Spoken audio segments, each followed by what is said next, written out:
Alright guys, what is going on, and welcome back to another episode with Monster Angling. Thank you so much for clicking on this video. I really appreciate it. And in this episode, we went down to southern Saskatchewan, about 3.5 hours away from my house, chasing some monster perch. I actually did film an intro at the lake the other day when we were there, but it was so freaking windy that day. I thought I filmed an awesome intro, a good intro, kind of explaining where we were fishing, what we're doing, and I looked at the footage afterwards. It sounded like there was a helicopter landing right beside me. Like, I had a mic on. I don't know why it was so bad. It must have just been because it was so windy. Like, it was ripping 70 kilometers an hour, even in that valley. And it ended up being a bit calmer at the end of the day, which is nice. But it was freaking crazy windy, guys, that morning. So we are kind of in the middle of winter, and if you don't know, if you're new to ice fishing, that's kind of just the worst part of ice fishing in the whole year. It's basically the slow time when fish aren't really feeding. They kind of ate all in the fall, and now they're pretty picky. You can still have good days this time of year, but it seems like it's a lot harder to find them in general. Anyways, I'm not going to keep you guys any longer. We'll see you guys at the end of the video. Hope you guys enjoy. Let's go.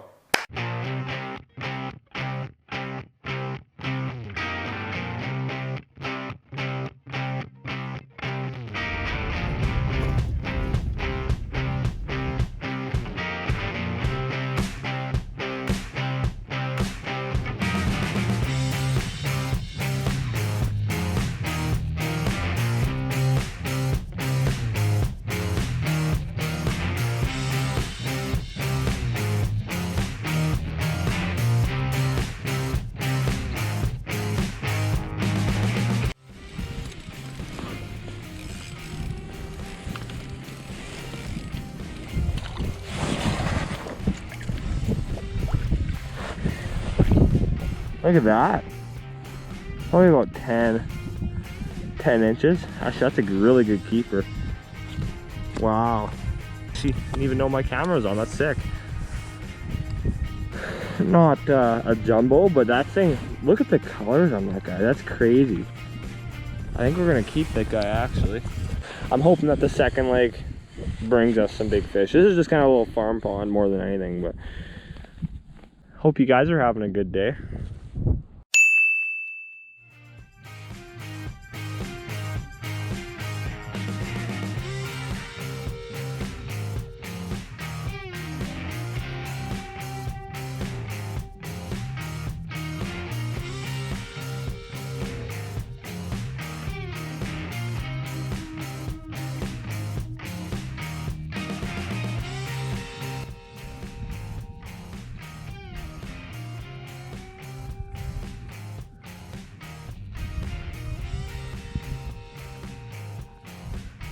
Go on.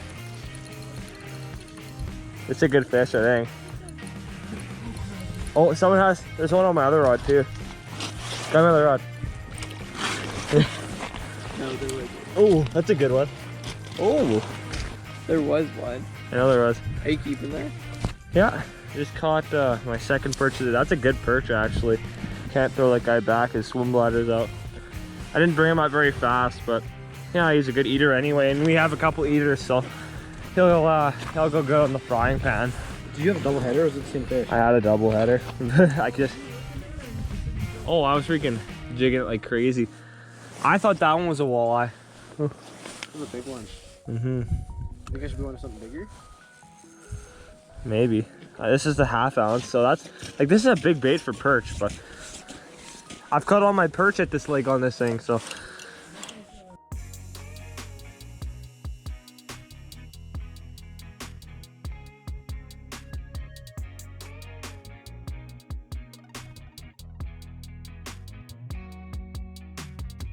John? Big. It's a big perch. Or walleye. Oh, it's a pike. Here. Just a pike. These are the pike that you get hooked over. Wow. Right? There. You want to get a picture? Or you want me to send that? I think I'm pretty good. Yeah, I'll show camera. Next time for sure. All right, guys, Dad just caught his first pike out of this lake here. We thought could have possibly been a big perch, even a walleye, but it had to be a little snot rocket. That wasn't my first pike ever, just the first pike I got out of this lake. No, his first pike ever. Yeah. Well, we'll put this guy back here.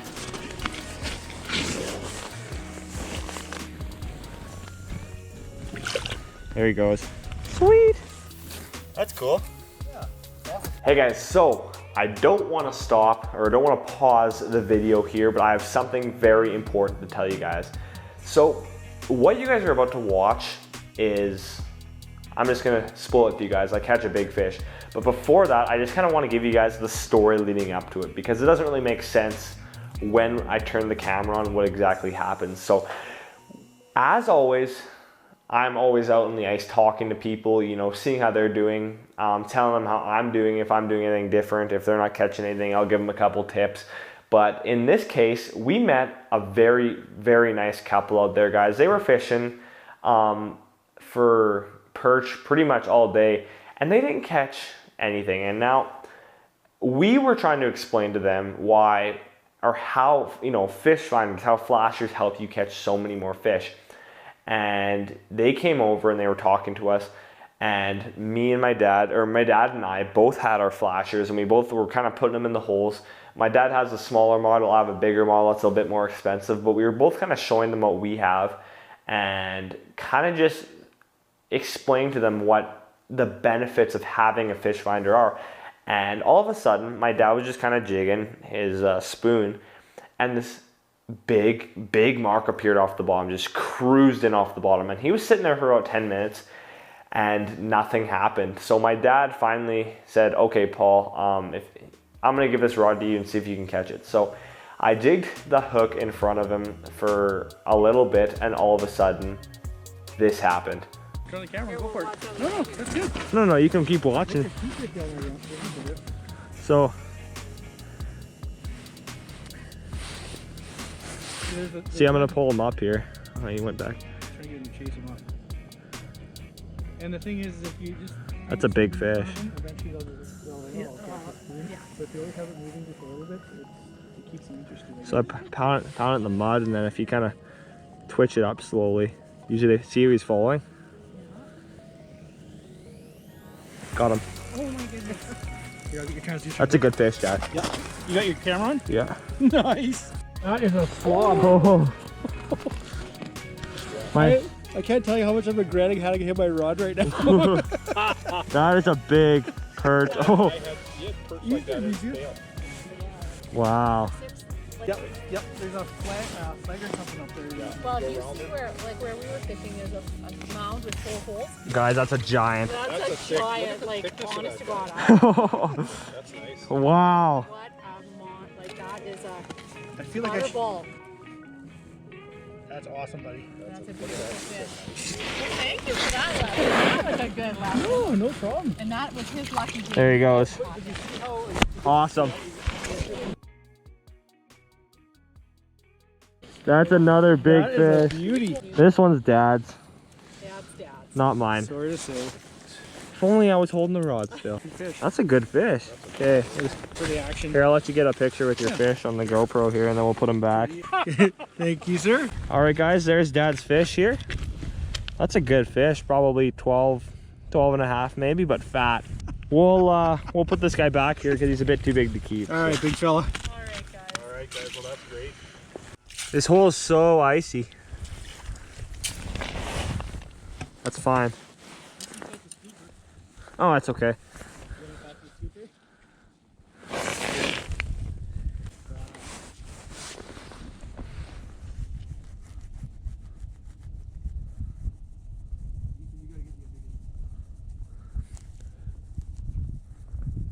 What do you think? We bought that big new one. I'm like, I don't want something as small as this. Well, Paul's actually... Got one. Oh, you shouldn't. Guys, I got one here. Ooh, that's a good fish. He came out of absolute nowhere. Wow. On? Oh, it's a pike. Okay. I thought it was too good to be true. but it is my first pike of the day, and I appreciate these little slime balls anyway.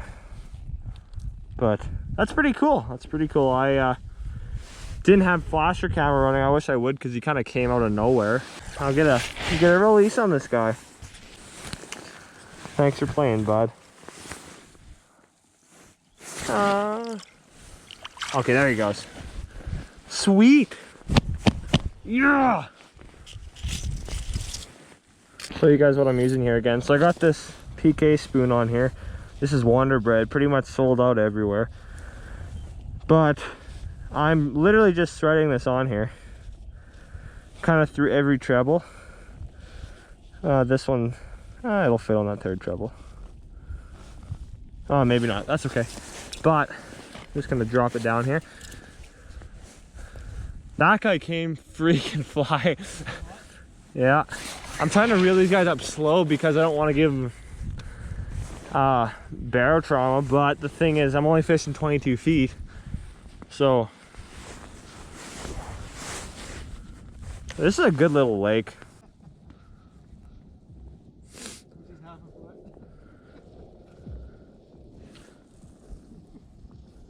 I just want one more fish. One more.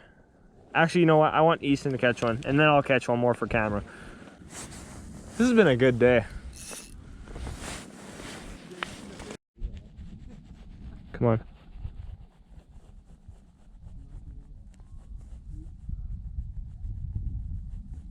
He's coming. Something spooked him a bit.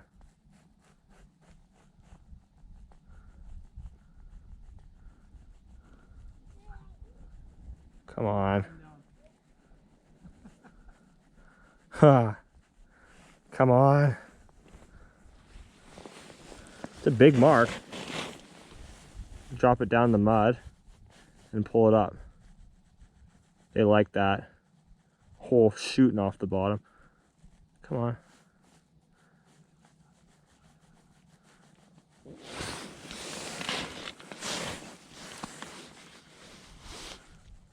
That guy was darty. Come on. Something spooked that fish, that last one. That was kind of strange. 30-pound pike on a 4-pound test. That would be pretty cool. Yeah, I like that. The fish would be nice. That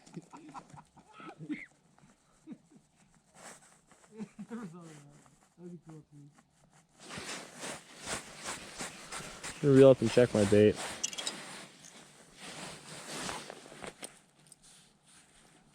No wonder. My hook was stuck. That's no wonder he didn't want to eat that. The treble is kind of wrapped around itself a bit. That's no good. He couldn't. I was wondering why he was darting around, but it's because the hook was hooked on itself. So it was obviously spooking him. Well, he probably couldn't literally fit his mouth around it when it's like that. You can never get away with fishing PK spoons like this at Blackstrap. Why not? They'd never hit it. Oh, they're too big? Yeah. Yeah, we'll throw that one short. Yes, I know. I bet you there's a lot more big ones in here though. Yeah. Here? No, more space. Less pressure. Yeah. More space, less people, more food. That's the three biggest things that contribute to a big or a healthy population of big perch. Oh, dang. Come on, Easton. How deep are you? 22. Okay. I'm moving.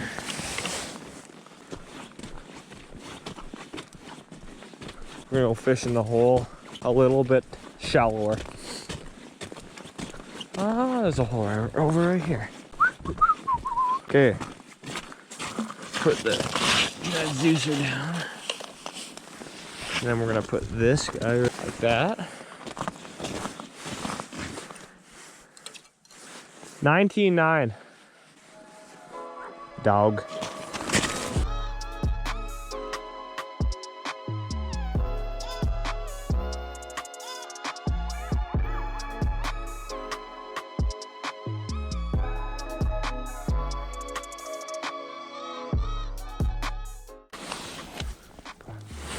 Got one.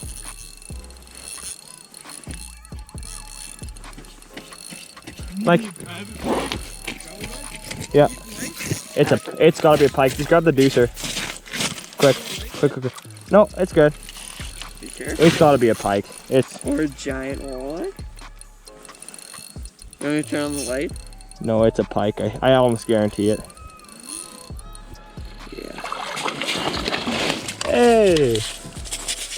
No, don't go down the hole, bud. Could you, oh, it's not even hooked that terrible. Just in a bloody spot.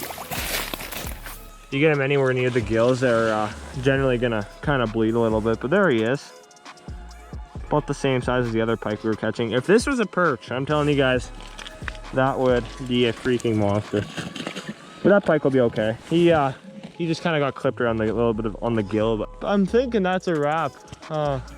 We have a couple things to put away here, but overall it was a pretty freaking good day if you ask me. So we're all gonna get packed up here, and then I guess I'll see you guys for the outro at home. Let's go. Well guys, that was a pretty freaking good day of fishing if you ask me. We didn't catch a ton of fish, but that one, or I guess the two big perch we caught made it all worth it, guys.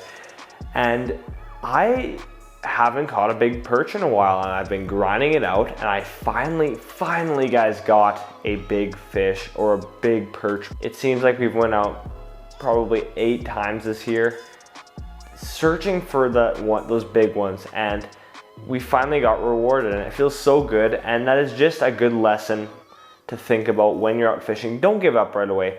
Not every time you're gonna go out and catch a big fish right away. Sometimes you have to work for them a bit, and eventually guys, you guys are gonna be rewarded with a big fish. All you have to do is put some time in. So that was freaking awesome. The only thing I wish that would have went differently is we got those younger guys some more fish. I always like taking out the younger guys and seeing them catch fish. I just like being there to record it, but me and my dad pretty much caught all the fish that day. So that's just how it goes. Sometimes it's fishing, but hopefully next time we can get them on a couple more fish. But I bet you guys I'm gonna get some questions about why I didn't measure that fish, that big fish that I caught when we were visiting with those people. And the simple answer is I didn't want to freeze that fish's eyes. And to me, the fish's health is number one, and that should be the same for you guys.